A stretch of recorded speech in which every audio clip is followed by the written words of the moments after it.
O Mahabharata. De Krishna Dvaipayana Vyasa. Livro 5. Sanatsujata Parva.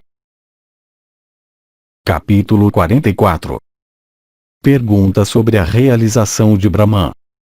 Dhritarashtra disse: Excelente, ó Sanatsujata, como esse teu discurso é, tratando do alcance de Brahman e da origem do universo, eu te rogo, ó Rishi célebre, para continuar me falando palavras como essas, que não são relacionadas com objetos de desejo mundano e são, portanto, raras entre os homens. Sanatsujata disse: aquele Brahman acerca do qual tu me perguntas com tal alegria não é para ser alcançado logo.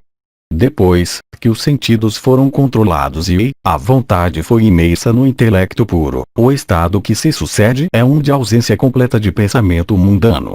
Esse mesmo é o conhecimento que conduz ao alcance de Brahman. Isso é alcançável somente por praticar Brahmacharya. Dhritarashtra disse: tu disseste que o conhecimento de Brahman reside por si mesmo na mente, sendo apenas descoberto por Brahmacharya. Ele está residindo na mente, ele não requer para sua manifestação nenhum esforço, como é necessário para o trabalho, sendo manifestado por si mesmo, durante a procura, por meio de Brahmacharya.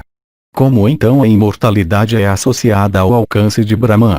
Sanatsujata disse: embora residindo inerente à mente, o conhecimento de Brahman ainda não está manifestado. É pela ajuda do intelecto puro e Brahmacharya que esse conhecimento se torna manifesto. De fato, tendo alcançado esse conhecimento, os yogis abandonam este mundo. Ele é sempre encontrado entre preceptores eminentes. Eu agora te falarei sobre esse conhecimento. Dhritarashtra disse: qual deve ser a natureza daquele Brahmacharya pelo qual o conhecimento de Brahman pode ser alcançado sem muita dificuldade? Ó regenerado, dize-me isso. Sanatsujata disse: aqueles que, morando nas residências de seus preceptores e ganhando sua boa vontade e amizade, praticam austeridades Brahmacharya, se tornam mesmo neste mundo as encarnações de Brahman e abandonando seus corpos, são unidos com a alma suprema. Aqueles que neste mundo estão desejosos de obter o estado de Brahman subjugam todos os desejos, e dotados como eles são de retidão, eles conseguem dissociar a alma do corpo como uma folha projetada de uma moita de urzes.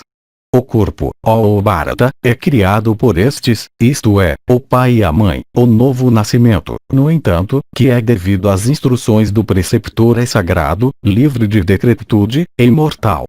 Falando sobre Brahman e concedendo a imortalidade, aquele que envolve todas as pessoas com o manto da verdade, deve ser considerado como pai e mãe, e levando em consideração o bem que ele faz, nunca se deve lhe fazer nenhuma injúria. Um discípulo deve habitualmente saudar seu preceptor com respeito, e com pureza, de corpo e mente, e atenção bem dirigida, ele deve se dirigir ao estudo. Ele não deve considerar nenhum serviço como inferior, e não deve nutrir raiva. Esse mesmo é o primeiro passo do Brahmacharya. As práticas daquele discípulo, que adquire conhecimento por cumprir os deveres ordenados, para alguém de sua classe são consideradas também como o primeiro passo do Brahmacharya. Um discípulo deve, com sua própria vida e todas as suas posses, em pensamentos, palavras e ações, fazer tudo o que é agradável para o preceptor. Isso é considerado como o segundo passo do Brahmacharya. Ele deve se comportar em relação à esposa de seu preceptor e filho também da mesma maneira como em relação ao seu próprio preceptor. Esse também é considerado como o segundo passo do Brahmacharya. Mantendo bem em mente o que tem sido feito por ele pelo preceptor, e compreendendo também o objetivo disso, o discípulo deve, com o coração muito satisfeito pensar: eu tenho sido ensinado e enobrecido por ele. Esse é o terceiro passo do Brahmacharya. Sem requerer o preceptor pelo pagamento do presente final, um discípulo sábio não deve se dirigir para outro modo de vida, nem ele deve dizer ou mesmo pensar em sua mente: eu fiz este presente. Esse é o quarto passo do Brahmacharya. Ele alcança o primeiro passo do conhecimento de Brahman, que é o objetivo do Brahmacharya pela ajuda do tempo. O segundo passo, através das preleções do preceptor. O terceiro, pelo poder da sua própria compreensão. E finalmente, o quarto, por discussão. Os eruditos dizem que Brahmacharya é constituído pelas 12 virtudes, as práticas de yoga são chamadas de seus angas, e perseverança em meditação yoga é chamada de seu vala, e alguém é coroado com êxito nisso pela ajuda do preceptor e da compreensão do sentido dos Vedas. Qualquer riqueza que o discípulo, assim engajado, possa ganhar, deve ser dada toda para o preceptor. É dessa maneira que o preceptor obtém seu sustento altamente louvável. E assim também o discípulo deve se comportar em relação ao filho do preceptor. Assim postado, em Brahmacharya, o discípulo prospera sem dúvida neste mundo e obtém progênie numerosa e renome. Homens também de todas as direções derramam riqueza sobre ele, e muitas pessoas vão para sua residência para praticar Brahmacharya. Foi através de Brahmacharya desse tipo que os celestiais obtiveram sua divindade, e sábios, altamente abençoados e de grande sabedoria, alcançaram a região de Brahman. Foi por meio disso que os Gandharvas e as Apsaras obtiveram tal beleza corpórea, e é por Brahmacharya que Surya se ergue para criar o dia. Como os buscadores da pedra filosofal derivam grande felicidade quando eles obtêm o objeto de sua busca, aqueles acima mencionados, os celestiais e outros, ao completarem seu Brahmacharya, derivam grande felicidade por serem capazes de ter o que quer que eles desejem. Aquele, ó rei, que se dedicado à prática de austeridades ascéticas se dirige ao Brahmacharya em sua totalidade e assim purifica seu corpo, é realmente sábio, pois por isso ele se torna como uma criança, livre de todos os maus sentimentos, e triunfa sobre a morte finalmente. Os homens, ó Kshatriya, por meio de trabalho, embora puro, alcançam somente mundos que são perecíveis. Aquele, no entanto, que é dotado de conhecimento chega, pela ajuda daquele conhecimento, a Brahman que é eterno. Não há outro caminho, além do conhecimento ou o alcance de Brahman, que leve à emancipação. Dhritarashtra disse: a existência de Brahman, tu dizes, um homem sábio percebe em sua própria alma. Assim sendo, Brahman é branco, ou vermelho, ou preto ou azul, ou roxo. Dize-me qual é a forma e cor verdadeiras do onipresente e eterno Brahman. Sanat Sujata disse: de fato, Brahman como percebido, pode aparecer como branco, vermelho, preto, marrom ou brilhante. Mas nem na terra, nem no céu, nem na água do oceano há algo semelhante a ele. Nem nas estrelas, nem no relâmpago, nem nas nuvens a sua forma é vista, nem ele é visível na atmosfera, nem nas divindades, nem na lua, nem no sol. Nem nos riks, nem entre os yajus, nem entre os atarvas, nem nos samans puros ele é encontrado. Na verdade, ó rei, ele não é encontrado em Ratantara ou Varadrata, nem em grandes sacrifícios. Incapaz de ser entendido e colocado além do alcance do intelecto limitado, até o destruidor universal, depois da dissolução, se perde nele. Incapaz de ser olhado, ele é sutil como o fio da navalha, e mais grosso do que montanhas. Ele é a base sobre a qual tudo está fundado, ele é imutável, ele é este universo visível, onipresente, ele é vasto, ele é encantador. As criaturas têm todas surgido dele e vão retornar a ele. Livre de todas as espécies de dualidade, ele está manifestado como o universo e permeia tudo. Homens de erudição dizem que ele não tem mudança, exceto na linguagem usada para descrevê-lo. Estão emancipados aqueles que estão familiarizados com aquele no qual este universo está estabelecido. Capítulo 45. Conselho sobre amigos. Sanat Sujata disse: tristeza, raiva, cobiça, luxúria, ignorância, preguiça, malícia, presunção, desejo contínuo de ganho, afeto, ciúmes e maledicência, essas 12, ó monarca, são falhas graves que são destrutivas das vidas dos homens. Cada uma dessas, ó monarca, espera por oportunidades para apanhar a humanidade. Afligidos por elas, os homens perdem a razão e cometem atos pecaminosos. Aquele que é cobiçoso, aquele que é violento, aquele que é de fala ríspida, aquele que é tagarela, aquele que é dado a nutrir raiva, e o que é jactancioso, esses 6 de disposição pecaminosa, ao obterem riqueza, não podem tratar outros com cortesia.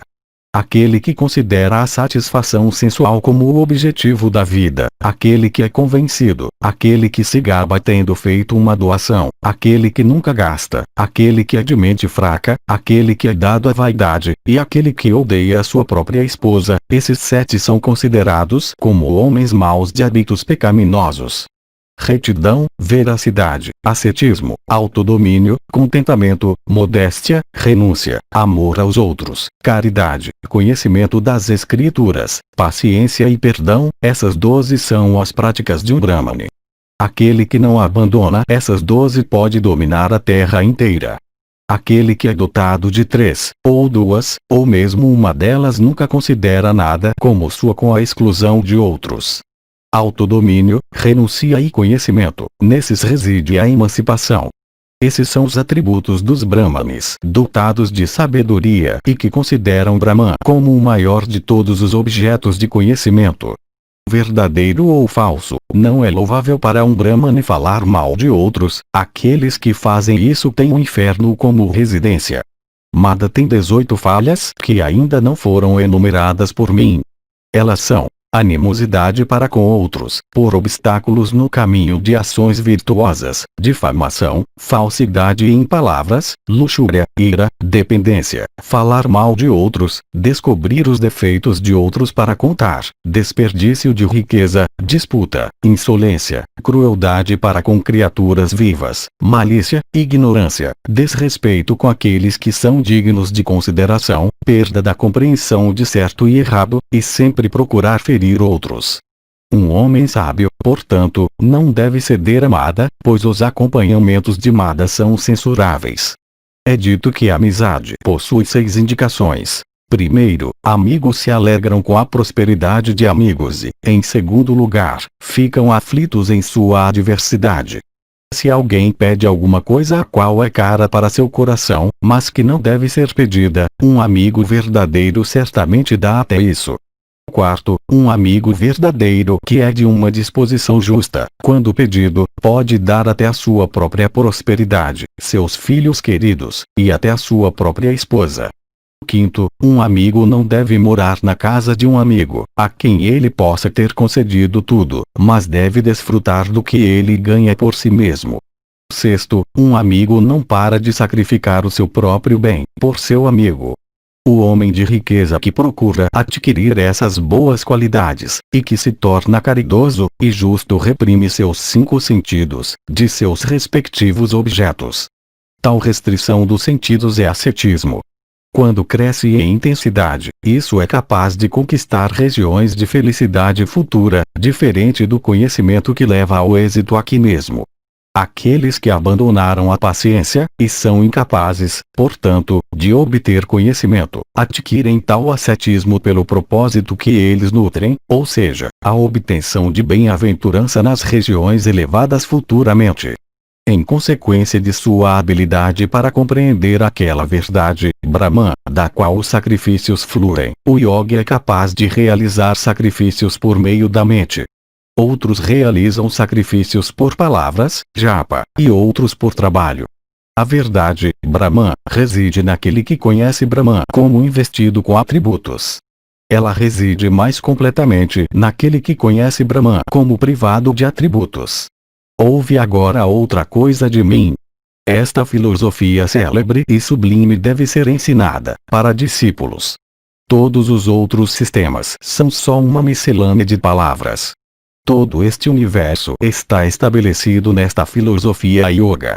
Aqueles que a conhecem não estão sujeitos à morte. Ó rei, uma pessoa não pode, por meio de trabalho, embora bem realizado, alcançar a verdade, Brahman. O homem que é desprovido de conhecimento, mesmo que ele derrame libações ou realize sacrifícios, nunca pode, pelo trabalho, ó rei, alcançar a imortalidade, emancipação. Nem ele desfruta de grande felicidade no fim. Reprimindo todos os sentidos externos e sozinha, uma pessoa deve procurar Brahman. Abandonando o trabalho, ela não deve se esforçar mentalmente. Ela deve também, enquanto engajada dessa maneira, evitar sentir alegria em elogio ou raiva em crítica.